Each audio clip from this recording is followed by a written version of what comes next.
Bonjour à tous et bienvenue sur Pukawa. Alors aujourd'hui, pour tous les passionnés comme moi de Saint Seiya, nous allons plonger dans le 3e tome des Saint Seiya Time Odyssey.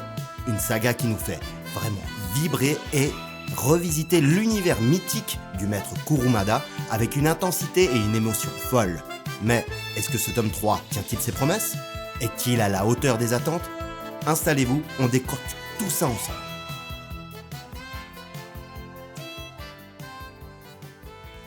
Avant toute chose, comme vous le savez, moi je suis un passionné des Saint Seiya.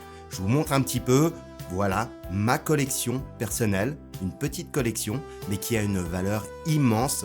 Comme vous le voyez, j'ai même des livres aussi qui viennent directement de Kyoto. Donc franchement, je suis plus qu'un fan avéré. Et en plus, j'avais une énorme nouvelle à vous annoncer.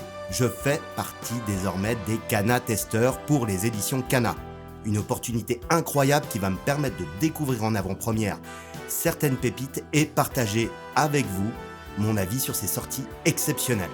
Donc je les en remercie d'ores et déjà.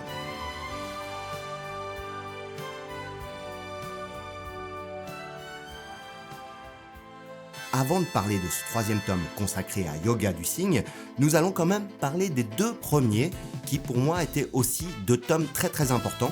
Le numéro 1 par rapport à Ikki, le chevalier phénix, et le 2e qui était Shun d'Andromède. Donc 2 personnages cultissimes de la série. Vous le savez pour ceux qui ont vu jusqu'à Hades, jusqu'où Shun peut aller, et Ikki bien évidemment, son frère direct, est vraiment une personne hyper importante. Ce 3e opus donc va nous amener encore plus loin dans la lutte des chevaliers contre la menace du temps. Pour en faire une analyse vraiment concrète, moi j'ai trouvé les dessins sublimes. Chaque planche est une nouvelle claque visuelle, le style graphique est à la fois dynamique et ultra détaillé, respectant l'ADN des Saint Seiya tout en y apportant modernité. Et franchement, ça fait vraiment du bien d'avoir des dessins d'une précision telle. Quant au scénario, il est juste captivant.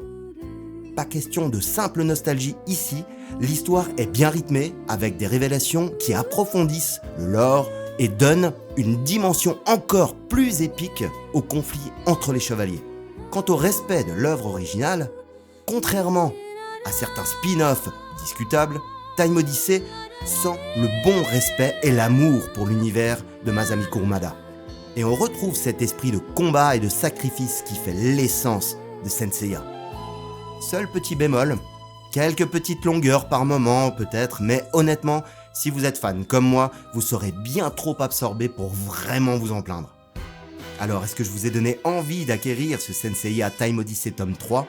Car moi, en tous les cas, je suis fan, c'est une perle.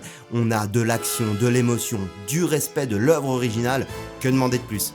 Alors, dites-moi en commentaire ce que vous avez pensé de ce tome 3 si vous l'avez lu, si vous comptez l'acquérir, et surtout pensez à liker, partager, vous abonner, et je vous dis à bientôt pour d'autres contenus sur Saint Seiya, les mangas et tout ce qui nous passionne.